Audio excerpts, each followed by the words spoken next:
Hello everybody and welcome to Committed Gaming. I am Flahoot5311 and I'm here with something a little different. Today we're going to be talking about some Trials of Osiris weapons. Recently the Destiny Tracker website has updated some of the guns on there, and I'm going to take this time to kind of go through them, compare them to some of the other guns that we currently have, and just kind of do some speculation. I know previously we said we weren't going to do a whole lot of speculation, and we're not going to do a whole lot, but I just wanted to kind of play around with it. I thought it was a little kind of neat just to see what was in here. And so yeah, so come along. We're going to kind of go through each weapon one by one. I've got some comparing of current weapons, how they're going to stack up, and just kind of what might be coming with the Trials of Osiris. Okay, so the first thing we're going to start out with is the Jewel of Osiris, the hand cannon. And we're going to start off by comparing it across Fatebringer, Temir's Lash, my personal favorite from the first section of the game, Devil You Know, and Thorn. Right off the bat, we see it has the highest aim assist in the game, with 90. Maybe not in the game, but with these guns we're comparing here, of 90. The impact is also pretty good. All of these guns have good impact. These are not weak hand cannons by any stretch. But what you'll quickly notice is it has a magazine size of 3 compared to some of these other guns, and that we'll talk about that here in a second. The range is okay. The fire rate is fast. So for those 3 rounds, you're going to be getting them out quick. About the same as Thorn. Is the same as Thorn. So it doesn't have that slow heavy like Fatebringer or the Devil You Know. The recoil, it's gonna be up there, and the reload is gonna be nice and fast, which you're gonna need compared to some of these other guns, considering that you have 3 rounds in the magazine. So with that, let's jump over to the main page of the Jewel of Osiris. So the Jewel of Osiris is probably one of the most interesting guns with the Trial of Osiris. It has Final Round and Clown Cartridge. That is awesome. You know, we were joking around my fire team with the last Iron Banner about how cool would it be to have that combination. And with this gun, you get both of those, which is pretty slick. Meaning, again, it only has a 3-round magazine, so you're either going to double down on one round that's going to just drop somebody, or you're going to get 2 really high-powered rounds. And so you're going to be able to pretty much 2-shot people, and if not, that 3rd shot, we'll be able to polish them off. Now, it does have that strong aim assist, which you're going to need because you're going to be able to need to polish this guy off quick, whoever you're going against, because you only have 3 rounds. If you couple that with the sure shot scope there, which really increases its aim assist, man, you're going to be able to hit hard. Your second tree there, you get snapshot, flared magwell, and hammer forged. So I will probably take flared magwell just so you can get those 3 rounds off, get that thing quickly reloaded, and then you're back in the action again. So this hand cannon has potential to be pretty darn fun with the clown cartridge and final round on a 3-round clip. Okay, so the next primary weapon we're going to look at is the Scholar, which is the scout rifle. So quickly, as we can see here, compared to Vision of Confluence, Fang of Virute, and Galeon's Demise. Probably arguably the 3 best scout rifles in the game. I guess I could also throw on here the Badger CCL, but I figure Galeon's Demise pretty much covers that. One of the first things we're going to notice here is the impact is the exact same as Galeon's Demise, and pretty close to Fang of Virute and Vision of Confluence. So this is going to be a hard-hitting fusion rifle. The next thing we'll have here is the magazine size will be fairly low. The range, again, same thing with Galeon's Demise. It's going to be one of those guns where you're going to be reaching out and touching somebody. You're not going to be getting in close. You're going to be sitting back and doing a lot of control from mid to long range with this thing. The fire rate is, again, that slower, hard-hitting fire rate, which is good. I kind of like that. I kind of enjoy that type of scout rifle. So let's dive into the perks of the Scholar here. We see here that we have Outlaw and Reactive Reload. Now those 2 perks are going to go very well together. Outlaw allows you to have a fast reload after a precision kill, and then you couple that with Reactive Reload, which grants you extra damage after you reload. I mean, you're just going to be able to pump out bonus damage quickly, which is really awesome. So I love that they actually put a set of perks in here that work really well together. So you're just going to be firing off rounds, getting precision shots, reloading, and then just getting more and more damage as you build there. You also have snapshots, send it, and custom optics. This gun already has a really long range, so I probably wouldn't even mess with send it or custom optic. I would just run with snapshot. That way you're getting on target fast. You're getting that precision shot, then you're going to get your reload, and then that's going to allow you to get your bonus damage there with the reactive reload. So overall, I think this is going to be a very fun scout rifle, if indeed this comes out. Next up, we have the Messenger, the pulse rifle. I have it compared to Red Death, Three Little Words, and Oversoul's Edict.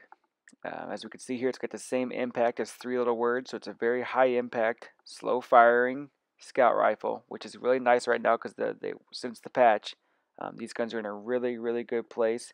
The magazine size is the same. It's actually even the same perk set as the Three Little Words Crucible one that you can buy. It has Head Seeker and Third Eye. So as we take a look into it in more detail here, we see it has Third Eye and Head Seeker, which is great for PvP. We also have Field Scout, Perfect Balance, and what is that? Flared Magwell? Flared Magwell. So I will probably go with Perfect Balance or Flared Magwell just to get the extra distance out of there on this one. But, it's really good to see, more of these high impact, slow firing scout or field pulse rifles coming in. Okay, next up we have the Astral Horizon. So we're getting into the special weapons now. This is the shotgun, which has actually a pretty nifty perk on it, which we'll get into here in a second. But right off the bat, we see it's going to be very similar to a Fellwinter's Lie. We have the same impact. It even has more range, believe it or not. Something has more range than Fellwinter's Lie. Judgment is up there at 7. But man, I'm really surprised that number will stick. I'm willing to bet that before Trials of Osiris comes out, they will fix that. Because they were already kind of having people up in arms about the Fellwinter's Lie, having the range that it has. So I'm I'm willing to bet that's not going to happen. But it would be really awesome if it did. Because as we dive into the actual, when we look at the perk sets here, it's got stuff that even make that better. But looking across the board here, this is another one of those very hard-hitting shotguns, but has low reload and low stability and a very low fire rate. So as we look at the shotgun, we see that it has similar perks than what we've seen before. It's got lightweight, single point sling, and hammer forged, which I can't believe that's the thing that has a range of 10. It's going to have hammer forged on it, which would be awesome if it did, if they actually keep this out here. It would be an amazing shotgun. It also has performance bonus, which is kind of meh. It's a meh perk. But the one thing, it's a very unique perk. It has Army of 1, which is unassisted kills with this weapon reduced to grenade and melee cooldown. Which that is a very interesting perk, especially for a shotgun. If you're going to be a blank shotgunner, I could see this being very awesome on, say, like a warlock, who can get its fusion grenades really fast and then just scorch, or the overshield. I see this being very awesome for warlocks, being able to just wreck people's day with this shotgun. So I'm interested to see if this one actually comes out with the range it has. That would be amazing. The next special weapon we're going to talk about is the Eye of Soul, the sniper rifle. Right now I have it compared with the Praetor's Revenge, Patience in Time, Icebreaker, Aphrodite's Spear, and the LDR. It has the same impact as the Spear, really high impact. It's got a pretty high range, which is going to be nice for a sniper rifle. It has pretty decent stability. And yeah, so there's that. It has similar perks to the Patience in Time. We'll get into that here in the next slide. So the Eye of Soul has a Void sniper rifle, which we really haven't had a good Void sniper rifle for a while. So that'd be really nice to have. It has life support, which is kind of an perk. And it has Third Eye, which is similar to Patience in Time, which is really good for PvP. You'll see it also has a magazine size of 3, kind of like Aphrodite's Spear. It has Field Scout, Snapshot, and armor-piercing rounds. Armor-piercing rounds on a sniper rifle is always really good, especially with the impact that it has. Snapshot, I think, would be really nice because it has 2 really awesome short-range scopes. One of my favorites, it's got the ambush scope, which I absolutely love. So I think throw that on there with the snapshot, and you're just going to be quick scoping people for days.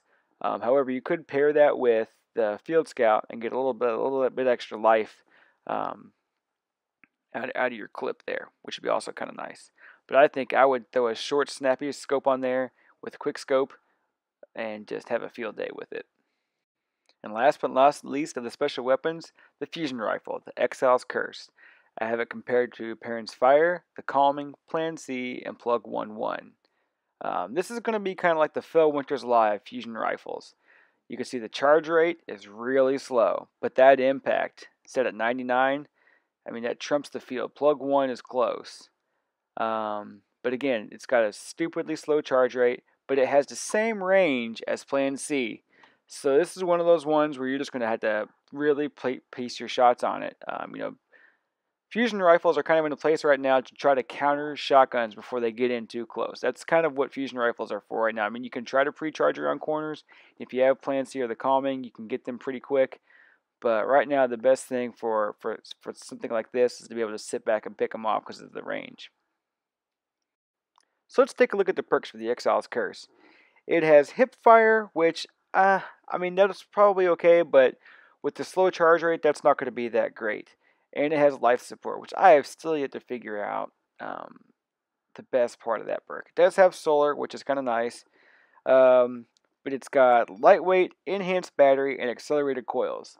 I think what I would do is I would run accelerated coils, get the best, try to really up that charge rate, and try to help it a little bit there. Because I think, your magazine size, I think that's going to be fine. You're not just, I mean, you don't really get a chance, many opportunities to fire off more than 1 or 2 rounds.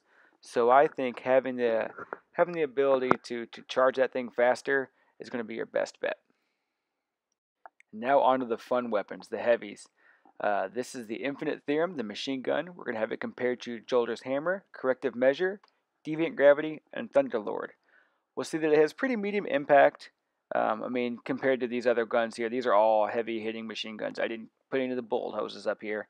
It has good range, and you'll see it's got the same fire rate as the Hammer and Deviant Gravity, which those two guns are the ones that are used primarily in Crucible. So taking a look at the perks, the first thing I see is something that I was like, oh my gosh, they finally did it. I've been talking with my fire team about, man, how awesome would it be to have a heavy machine gun with third eye. Like, I wonder, we just talk about how cool would it be to be able to re-roll a Jolder's Hammer to have third eye, so you can just sit back in the back of the map and patrol for days and just know where everybody is. Well, they did it with this gun, if it in fact comes out to be. They put third eye on a machine gun, and that's awesome. They also put persistence on there, so the longer you fire it, the more accurate it gets. So when you look to your second perk tree, you can pretty much get rid of Perfect Balance because it's got persistence. You have Quick Draw, which you could use, or Flared Magwell. Probably go with, I don't know. I mean, because when you have a heavy machine gun, you're usually sitting back and you're not rushing around a lot. So Flared Magwell, being able to reload quickly, I think will probably be your best perk on that middle tree there. But having third eye on a machine gun, if they did that, that would be pretty amazing. And last but not least, we have the rocket launcher, Tomorrow's Answer. I have it being compared to Radagast Fury, Hunger of Crota, Truth, and Gatlahorn. And immediately you'll kind of look around and see the blast radius is good. It has a good blast radius. The reload speed is good because you're going to need it because it only has 1 round. And the velocity is okay compared to the other ones, but it's got tracking, so yeah, you don't really need it. So let's dive into the perks. So the perks we have, the main ones we're going to look at are Horseshoes and Hand Grenades, which means it will detonate in relation to proximity to your target, and Tracking. That's awesome. That's great for PvP, but the problem is you only have 1 rocket in your magazine. So when you're looking at your middle perk tree where you have Flared Magwell, Javelin, and Payload, Payload, it already has a pretty good blast radius. Javelin, it's got tracking, so that's kind of meh at that point. So definitely go with Flared Magwell. If you ever get this guy, Flared Magwell is going to allow you to reload that single chamber much faster. So there you go. The rocket launcher will wrap it up. Interestingly enough, there is no auto rifle in the database. So as of right now, we just have the 8 weapons. I'm sure there'll be one. And again, all of this is speculation. All of this is just complete guessing off of stuff that was data mined, and who knows when Swift was data mined last. The numbers look to be a little bit updated from the last one. Looks like there are like a couple versions of these guns within Destiny Tracker's website or their database there. So it looks like these seem to be the newest ones that they've got. So hopefully these are close to what we'll actually get from the Trials of Osiris, if Trials of Osiris even exists. Again, Trials of Osiris alone was speculated, but they was teased out in the Bungie update this past week. So hopefully we'll get a little bit more information on it. And then in our Let's Talk coming up tomorrow, we'll record our Let's Talk. We usually record it on Thursday nights. I'm going to give my little complete shot in the dark guess at what I would hope the Trials of Osiris would actually be. I've got a different spin on it than I think what will actually happen, but I think I've got a pretty cool idea, and I can't wait to tell you all about it. So anyway, let me know what you all think in the comments down below. I had a lot of fun putting this together. Again, I know it's all speculation, but it was still pretty fun just to kind of to dream a little bit, right? You know, Destiny, we're all kind of sitting around waiting for something to drop, and so I think it's a good time for us to dream a little bit. Give us a follow on Twitter, hit this button, hit the like button, and to all you gamers out there, thanks for tuning in and stay committed.